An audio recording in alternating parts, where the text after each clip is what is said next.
Wir wollen nu even gehen naar de boodschap wat voor deze Weihnachtstijd is. En deze Weihnachten, das ist die letzte Sonntag sagen, ist ein klein bisschen anders, als was wir nicht tun. Wir wollen nicht, wenn wir Weihnachten haben, wir kicken und wir malen uns ein Bild von einem kleinen Baby, was in der Krippe ist.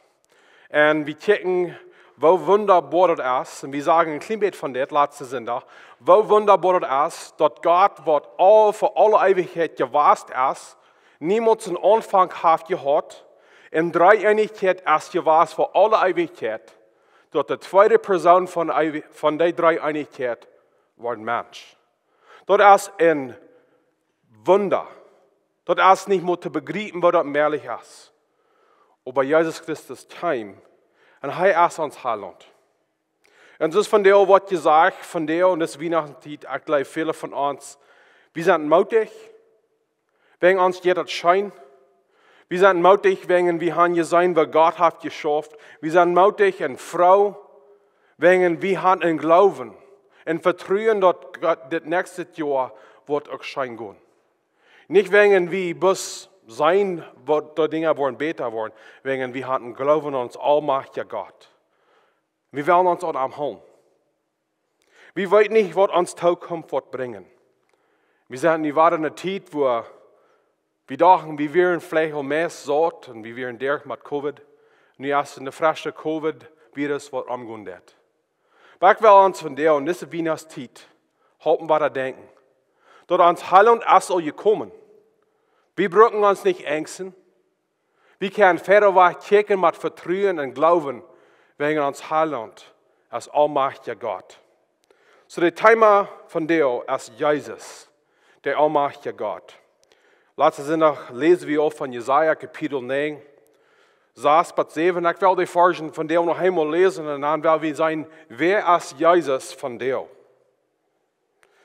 Jesaja, Kapitel 9, 6 und 7 sagt es dort. Wird uns erst ein Kind geboren, wir haben einen Sohn gekriegt, er hat das Reich zu regieren, er wird der wunderbare Ratgeber, der mächtige Gott, der ewige Vater und der Friedensprinz genannt worden.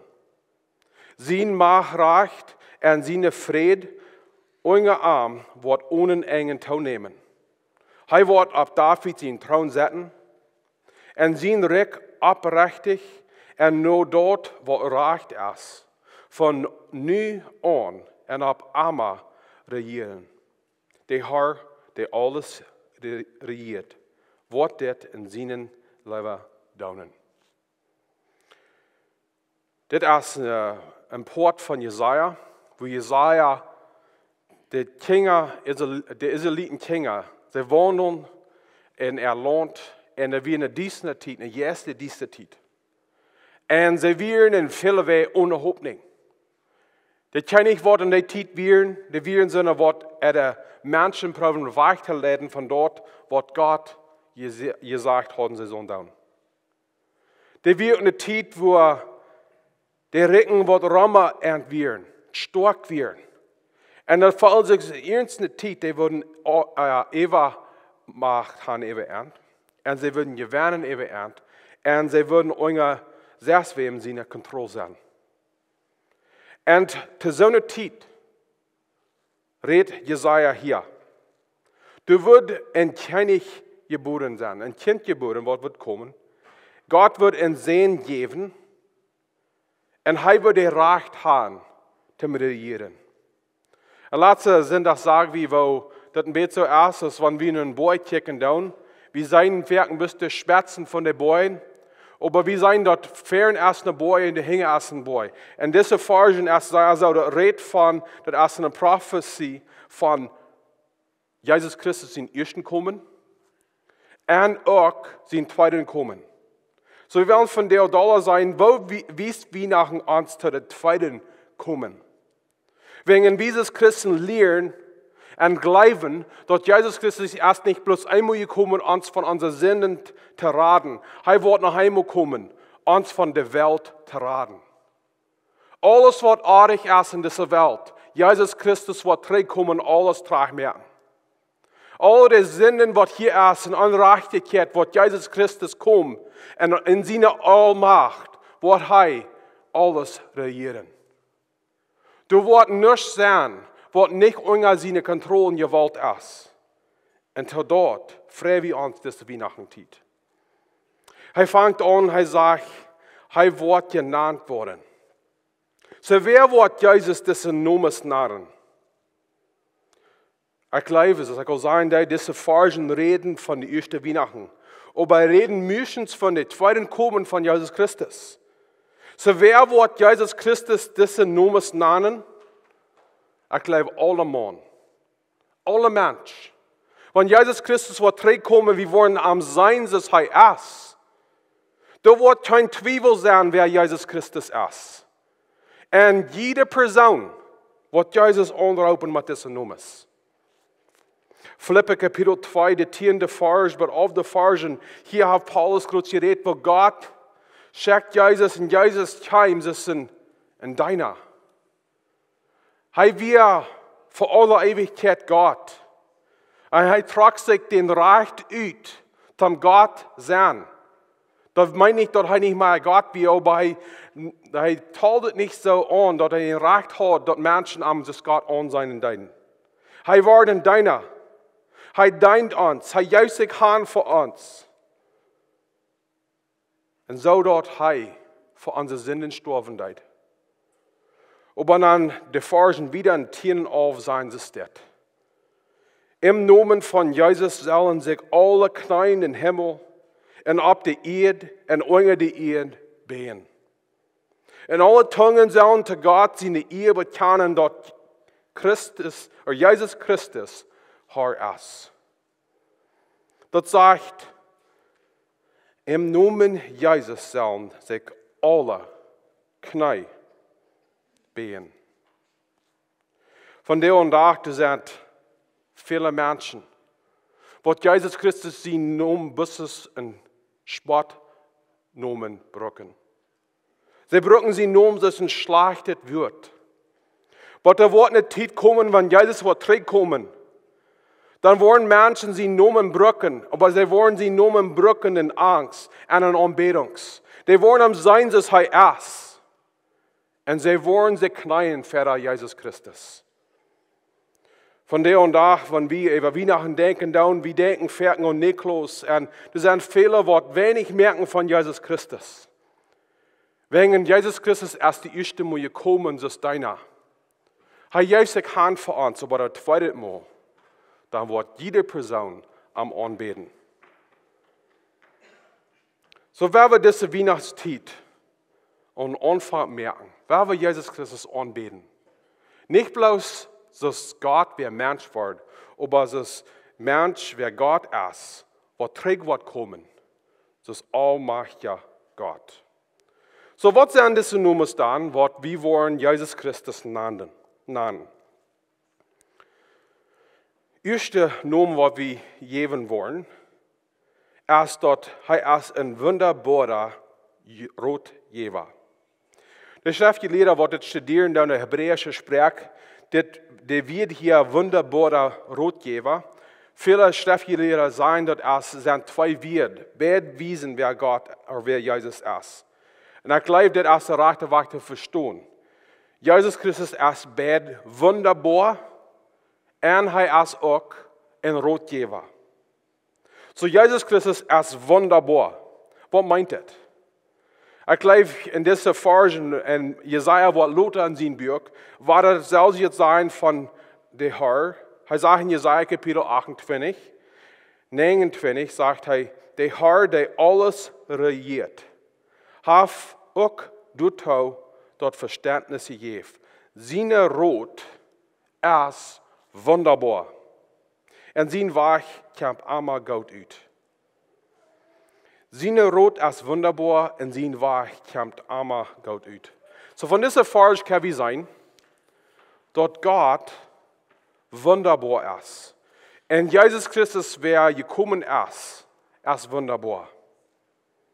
David, wenn er reden darf, von wo Gott am Merken deit. Und sein perfekt Plan für sein Leben in Psalm 139. Redt hij wo de Verständnis von wo Gott sein Leben geplant hat, als wunderbar. Das ist nicht mehr zu begreifen. Und von der an ist Weihnachtszeit, wenn wir an Jesus Christus denken, dann. Er ist wunderbar und er ist so wunderbar, dass es schlecht schwer zu begreifen, wie wunderbar er ist. Und je wer gerat sein durch Jesus Christus, seine Radung angenommen haben, zu Wort er kommen deit, uns raten von unseren Sünden, die weiten, die kennen diese wunderbare Heiland. Er ist wunderbar. Und dort, was er getan hat für uns, ist schwer zu begreifen. Wo kann das sein? Wie wir Sünder sein? Wie wir nicht vollkommen sein? Wie wir kort kommen? Voll sind, denn wir proben so sei es wie kann, gut zu sein. Von Sinn wach zu bleiben. Uns bastet es nicht mehr, gut genug für Gott. Wo ist es dann merklich, dass Gott Jesus Christus schickt, in seine Gnade uns zu raten? Wo ein wunderbarer Gott wie dein. Wo ein wunderbarer Heiland wie anbeten. Jesus Christus, uns Herrn. Und dann wieder sagt er, dass Jesus Christus ist unser Rotgeber. Er ist unser Rotgeber. Wenn Jesus sagt, die Weiten gehen fehlt noch mal rot. Und ich glaube, wir sind viel klüger, als was wir wörtlich sagen. Wir glauben, wir weiten alles. Wir merken uns Plan für uns Leben. Aber wenn wir Jesus Christus ansehen, ist er wörtlich ist. Wir wollen am Ansehen, ist unser Rotgeber. Uns fehlt Rot. Wegen uns Plan ist nicht vollkommen. Uns Verständnis für uns Leben ist nicht vollkommen. Uns Verständnis von alles, was geistlich ist nicht vollkommen. Uns fehlt ein Rotgeber, was uns tragweisen wird. Und ich will uns von dir ermutigen, Jesus Christus weiß, was bastet ist. Wenn wir dann in der Zeit sind, wo wir glauben, dass jetzt bis alle Fan, das schafft alle Fan, dort ist Jesus Christus, der wer weiß, was bastet ist, was dort gelehrt hat. Und dann, wenn wir in der Zeit sind, wo wir uns nicht tragfinden können, wie kann ich hinkommen, wo kann das merklich sein, dass das gut ist? Jesus Christus, unser Rotgeber, weiß, was bastet ist. Und wir müssen uns dann an Arm halten. Wegen sein Plan ist perfekt. Sein Plan ist vollkommen. Wir können nicht einmal verstehen, aber wir können nur Jesus Christus checken. Er ist unser Rotgeber. Wir sein, wenn Jesus Christus apodisiert wird. Wir seid im Bett von Matthäus, Kapitel 22, der 22. Vers, das Mitte-Versen, was von der reden dann. Jesus Christus kam und er lehrt die Menschen. Und die Menschen, die wundern sich, wo das merklich wird, dass ein Mensch so viel Weisheit hat. Das ist uns Heiland, wer uns Rotgeber ist. Und dann, wenn Jesus Christus zurückkommen wird, und er auf diese Erde wird regieren, er wird der Rotgeber sein für alle Menschen. Er wird der Rotgeber sein, wird alle Menschen Weisheit geben. Die wir am annehmen wollen, die wir wollen fertig am kommen und am anbeten, wird er vollkommen Rot geben. Psalm 16, 7 und 9 redet ein klein von der Rot, was Gott uns geben wird. Dort sagt es steht in Psalm 16, ich lobe dem Herrn, der mir Rot gibt. In der Nacht belehrt mir sogar mein inneres Hort. Ich habe den Herrn immer für meine Augen, weil er mir zur rechten Hand steht. Wo ich mich sicher stunden. Du wegen sieh ich von Horten Frau. Und meine Zunge redet mit Fried. Mein Körper wird auch in Hoffnung reven. Er sagt hier, ich lobe den Herrn, der mir Rot gibt. Was gibt uns diese Rot? Wie kann von Horten Frau sein? Wie kann von Horten Frau sein, wenn wir Gott seine Rot annehmen, dann wie kann eine Frau sein, mit Gott nur folgen. Und dann kann wir mit Fried reden. Und dann sagt er hier, mein Körper wird auch in Hoffnung reven. So ik wil gaan wie es niet kerk, sondern Jesus Christus in rood nog volgen. En zo zal zijn dat Jesus Christus wordt terugkomen en voor het tweede Mal hier in de wereld komen. Hij wordt komen als König. Hij wordt niet komen als een kleine baby in de krab. Hij wordt komen als een König op een witte paard. Dus de Bibel ons leert dat. En dan wordt hij op een troon zitten. En dan wordt hij zo zijn als Salomo weer. Je kan lezen in 1. König kapitel 5, waar Salomo een König weer wat wijs weer. Waar roodgeven dat alle mensen van alle landen komen te horen wat Salomo had te zijn. En van de dag, viele mensen zijn Jezus Christus ons als een goede persoon. Maar wanneer Jezus wordt terugkomen, worden mensen am zijn, voor wo al wijs hij is. En zijn rood wordt beter zijn, is eens einer wat je waast is, wat wordt zijn, en wat in die tijd wordt zijn. Dat wil ons van de waarde ermoutje en met Jacobus zien wird. In Jacobus kapitel 1, de 5. vers sagt es steht, wenn dort bij die irgendwem van junt en wijsheid fehlt, dan zal hij Gott de nog vreuen. Wils Gott jedem jaft, wat keiner schelt, wordt am de wijsheid gegeven worden. En dan sagt het wieder, en no dort, wo reicht en van nu aan en op Amma rieren, sagt hij in Jesaja. So Gott, Jezus wordt komen als Gott, en hij wordt op zijn troon zetten. En ik geloof van Openbaring kapitel 20, de Bibel leert dat wanneer Jezus Christus wordt terugkomen, hij wordt zijn rijk opstaan hier op deze aarde voor 1000 jaar. En in deze 1000 jaar wordt Satan vastgenomen zijn, hij wordt vast zijn, en Jezus Christus wordt König zijn over deze wereld. En ik wil ons een bisschen klein met houden, waar we ons een beeld maken, waar dit wordt zijn. Jezus Christus, wie malen fertige beelden van Jezus Christus, hij is een schoephoord. Wie malen een beeld van Jezus, waar hij in de krab liggen deed. Waar we ons een beeld malen van een König, waar op een grote troon zitten deed. En alle mensen op de ganze wereld, voor 1000 jaar, worden naar deze König komen en worden hem aanbidden, die worden hem aanzien. En zij worden een wunderbare roodgever naam. Dan het nächste noemen wat wie worden en wie zullen Jezus Christus geven. En dat is de macht ja God. Jezus Christus is God. Dat fehlt nicht an uns, dass wir am Gott nennen, dass er wirklich Gott ist. Er ist Gott, das fehlt, dass wir am Anseinen, dass er wirklich ist. So, wo ist er Gott? Er sagt, er ist Macht ja Gott.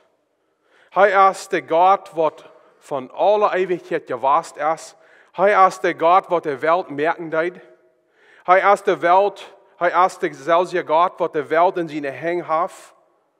Und diesen selben Gott, diesen Weihnachtszeit, der ist der Gott, was wir anbeten tun. Wenn Jesus Christus auf der Welt bei der ersten Mal, wir sehen das in Lukas Kapitel 8, 25. Vers, lehrt er uns, wo der Jünger am Sein dein, wo er das Wind auf dem Boot da, still merken dein. Bis der, was er sagt. Und das wird ein Beweis, wo er Gott ist. Und das wird, wenn er Mensch wie er hat, sein Reichtum, dass Gott ohne seinen Sein,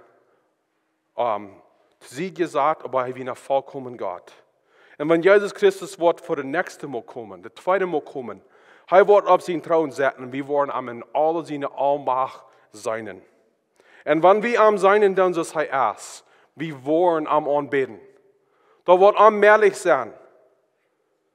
Bitte dort wie ein Hort haben, da wir nicht am wollen anbeten, das allmächtige Gott. Denn wir wollen am Sein, dass er wirklich ist. Und das ist ein Gott, wer für alle Ewigkeit Gott gewasst ist. Wird regieren und er wird rechten über die ganze Welt. Openbaring Kapitel 20. Wir reden groß ein bisschen von 1 bis 6.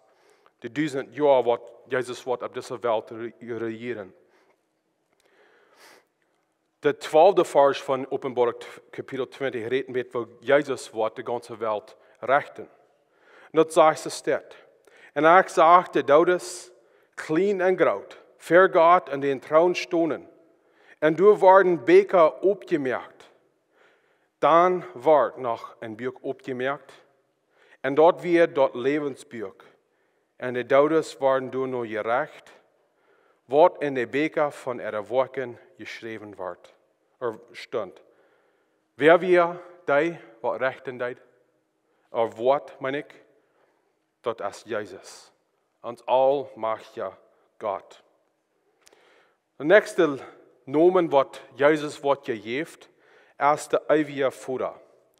So, wenn wir das lesen dann, und wir weiten, was die Bibel uns lernt hat von der Dreieinigkeit, wir sollen diese Vers verstehen, dass Jesus Christus der ewige Gott ist. Das gängen unsere Lehren, dass Gott in der Dreieinigkeit ist. Ich glaube, wir müssen verstehen, was Jesaja mit Vater meinen wird. Er redet nicht, dass Jesus und der Vater in der Dreieinigkeit dieselbe Person sind. Er redet, dass Jesus Christus wird ohne sein sein, das ist ein Vater. Wie sein Söhne wird in die Welt bringen wird, ist ein Vater. Er ist der Vater von dort, was er zur Welt bringen wird. Zum Beispiel, ich bin ein Vater zu meinen 4 Jungs. Ich sage, die was er zur Welt bringen wird. Was ist Jesus Christus der Vater Eva? Er wird der Vater Eva dort sein, wird direkt, was er zur Welt wird bringen. So, wenn Jesaja von Vater reden wird, er redet nicht von Kinder, er redet nicht, dass er der Vater wir von aller Ewigkeit, er redet von, er wird der Vater angesehen sein, dass der Vater über direkt, was er über regieren wird für die 1000 Jahre. Und er wird regieren, dass das Vater, dass das König, dass die wird anfangen wird, für alle Ewigkeit. Dan het nächste Punkt, und ich will mitnehmen für das. Und dort ist, dass er wird den Friedensprins genannt worden. Jesus Christus, wenn er für das erste Mal zu der Welt kam, die Weihnachtszeit, die Bibel lehrt uns, dass sein Kommen so Frieden bringen. Lukas Kapitel 2, der 14. Vers sagt es dort. Und der wird ein Engel, was das sein wird. Sagt, lot Gott im höchsten Himmel ihr kriegen.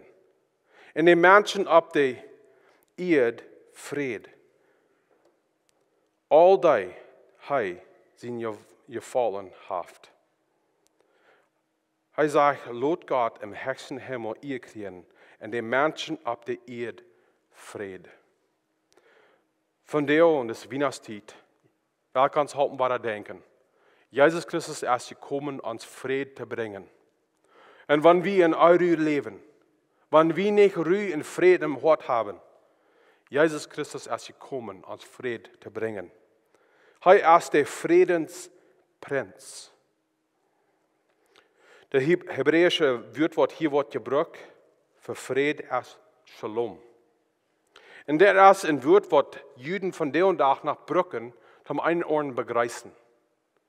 Von der und des Weihnachtszeit will Gott uns begreifen mit Shalom. Ich wünsche dir Frieden für die und für die ganze Welt. Das Wort hier wird gebraucht auch, redet von einer Einigkeit. Er ist ein Prinz, der Einigkeit wird bringen. So, wo wird diesen Friedensprinz Einigkeit bringen? Erstlich, er wird Frieden bringen zwischen Gott und Menschen. Die Bibel lehrt uns, dass wir sind alle Sünder. Wir sind alle kalt gekommen. Und der Sinn steht zwischen uns und Gott. Dort wird unsere Gemeinschaft trennen mit Gott. Und wenn in der Gemeinschaft getrennt ist es anmerklich, dass die Einigkeit ist. Die Bibel lehrt uns auch in mehreren Versen, dass es nicht zwischen uns und Gott, wie wir noch Sünder sind, es eine Feindschaft. Das ist anmerklich, dass die Einigkeit ist. Aber durch was Jesus Christus deed op de Welt, de eerste Moheit heim, als dat nu merkt dat we nu vrede met God haben. Römer Kapitel 5, de eerste Vers ist das. Willst wir durch den Glauben reich geworden sein? Haben wir Frieden mit Gott durch uns Herrn Jesus Christus. Durch was Jesus Christus deed, wann er hier auf dieser Erde war. Er lebt ein vollkommenes Leben, ohne Sinn. Starb auf dem Kreuz, haben unsere Sünden betont. Stund ab, war das, haben uns nicht Leben gegeben. Wenn wir dort annehmen, dann, die Feindschaft, die zwischen uns und Gott ist, wird wahrgenommen und nicht aus dort mehrlich, dass wir Frieden mit Gott haben. Das ist dort, was das Kind wird down für uns. So, wenn wir von Weihnachten denken, dann, und wir Weihnachten haben, dann werden wir nicht vergessen, dass das ist das Wort Jesus Christus kommen wird. Und sehr anger lest von Matthäus Kapitel 1, in der 21. Vers, ich wollte nach einmal lesen, das sagt es dort. Und sei Wort in sehnte Welt bringen. Den sollst du Jesus nennen, willst hei Wort sein Volk von ihrer Sünden raten. Dort ist, wo der Friede zur Welt kam. Jesus Christus rat uns von unseren Sünden. Und dann, Jesus Christus kam auch zum Frieden bringen zwischen Menschen. Dort ist, wenn wir Frieden mit Gott haben, dass wir nicht kennen, und wir auch sollen Frieden zwischen Menschen haben. Da wir euch nicht einig wären, kann nicht einig sein. Epheser Kapitel 2, der 14. Vers sagt es dort. Christus ist unser Friede. Er hat von den Bettgruppen eine gemerkt und die wohnt doll gebrochen, die uns Tränen deed. Was Paulus hiervon reden wird, ist, dass die Juden und die Nichtjuden, die wären zwei Gruppen. Und Gott sind die Juden, wären die zwei Gruppen, und die Menschen in die Juden wären die zwei Gruppen. Nu sind diese zwei Gruppen taub gemerkt. Die sind nicht eins. Und gestern an Weihnachten haben wir hier eine Andacht. Und diese eine Andacht haben wir beide Sprachen, Plattdeutsch und Englisch. Und die kamen taub in eine Andacht. Und das ist ein Beweis von was Jesus Christus tat mit zwei Gruppen Menschen, die gegen einen Orden sind. In Jesus Christus, wenn wir Frieden mit Gott haben, können wir nicht Frieden mit einem anderen haben. So diese Weihnachtszeit ist dann vielleicht eine gute Zeit, wenn du Personen sind in deinem Leben, wenn du Familie sind, Geschwister sind, wo die Gemeinschaft getrennt ist und du nicht Frieden hast. Der Friede auszusegen, wegen Jesus Christus ist in diese Weihnachtszeit gekommen, uns Frieden zu bringen. Gott hat Jesus Christus geschenkt, dass wir Frieden mit Menschen haben. Aber ich glaube, es ist noch eine Friede, die neidig ist, dass wir haben in uns. Und dort ist eine Friede im Hort. In Englisch würde ich sagen, dort ist eine inner peace. Dort ist eine Friede, die wir im Hort haben. Und dort Friede, dort hält sich nicht an, was Raum uns ist. Dort hält sich nicht an, was andere Raum uns tun. Dort ist, wir sind sozusagen, wir haben Friede mit uns selbst. Dort ist eine Friede, wo du erst wegen, wie weit alles das hingegeben nur Jesus. Dort ist eine Friede, wo du erst wegen, wie weit wir sind vergeben. Wir sind nie gemerkt in Jesus Christus. In Philipper Kapitel 4, Vers 7 sagt es dort. Sorgt euch um nichts. Lot Gott mit Beten und Prachen und Dankschein sein, alles weiten, was ihnen fehlt. Und Gott seine Friede, der weit über alles geht, was Menschen verstehen kann, was ihnen Horten und Gedanken in Christus Jesus bewahren. So diese Weihnachtszeit, ich weiß nicht, wo du für Gott bist. Ich weiß nicht, wo du mit Gott stehen bist. Und gerade dabei, ich weiß nicht, wo du mit dir selbst stehen bist, so zu sein. Ich weiß nicht, ob du Frieden im Hort hast. Aber da wird anmerklich sein für uns, dass wir in Freiheit leben in Jesus Christus, eher ist wie Frieden in Hort haben. Dort ist nicht eine Friede, was wir können uns bis abmerken, dort ist eine Friede, wo wir uns hingeben zu Jesus Christus. Alles wat we metdrehen. En dit sagt hier, dat is een vrede wat we avonds kan verstonen. Dat is weit over alles wat mensen verstonen kan. En dat is in de vrede wat een hart is. Ik wil ons van die emotie, waar we de vrede uitzoeken. Niet in zelfhelp, niet in wat de wereld geven dat, niet wat anderen ons geven dat, dan, maar in Jezus Christus. Hij is ons vredesprins, hij is gekomen ons vrede te geven, met God, met anderen en met onszelf. En dan Jezus Christus als de vredesprins, wegen hij wordt, wanneer hij dit voor het moet komen wordt hij vrede merken.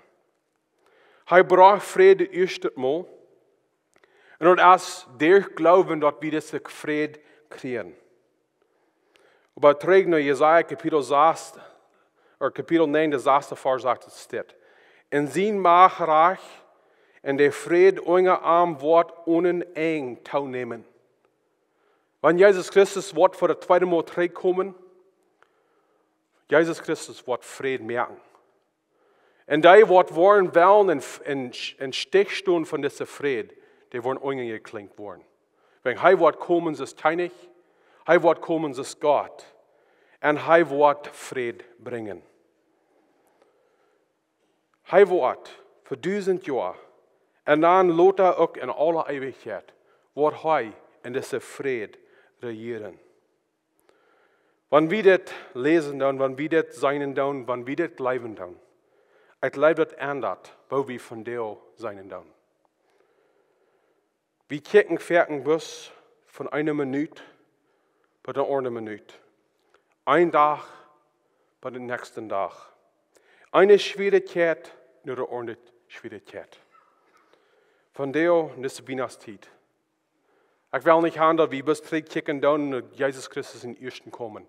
Ik wil gaan wie ze aan verder kijken naar Jezus Christus in tweeden komen. Jezus Christus kwam terug. En dan wieder sagt er, es steht in 7. Hij zegt, en hij wordt op David zijn troon zetten. En zijn rijk oprechtig en no dort wordt recht en van nu aan en op Amma regeren. Ik weet dat ik had op homo gezegd van deel. Wer we Jezus Christus niet bis aanbeden, is dat kleine kind wat in de krabbe liggen dat. Wer we hem aanbeden, is een eeuwige König. Wat nu al is. Wat nu, krijgt nu in hemel wordt aangebeden. Van duizenden engel. Wegen zij zijn arm, zoals hij werkelijk is. Jezus wordt terugkomen. En dan worden we hem ook zijn, zoals hij gans is. Maar nu, dat we door geloven, God aanbeden, Jezus aanbeden, zoals hij werkelijk is, wegen we geloven dat hij wordt terugkomen. So ik wil van deel sluiten. Met ons van deel een Merry Christmas wensen. Deze Weihnachten werden we niet bloß denken aan de Geschenke, wat we opgemerkt hebben. Vielleicht wollen wir noch opmerken. Werden we niet bloß denken van de toekomst, wat we met onze familie hebben, met onze Geschwister hebben. Werden we niet bloß denken aan dat wat nächstes Jahr komen. Werden we onze uwen zaten. Aan ons Heiland, ons König en ons almachtige Gott, Jesus Christus. En waar we van hem onze vrede nemen en verder kijken naar onze eeuwigheid met hem. Waar we sluiten met gebed.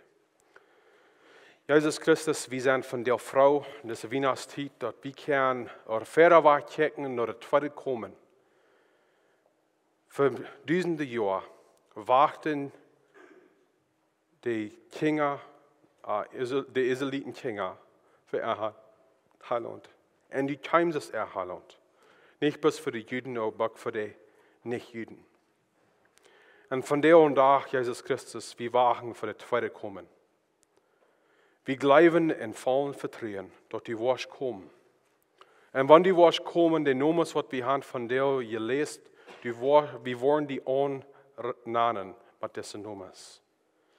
Jesus Christus, ich bete, wenn wir auch ein Hort haben, was fertig, tau erst ein Hort erst. Dort wir wollen die Kern sein, das die wirklich ist. Dort wir können die nur feiern und die anbeten. Wir beten das in Jesus' Namen. Amen.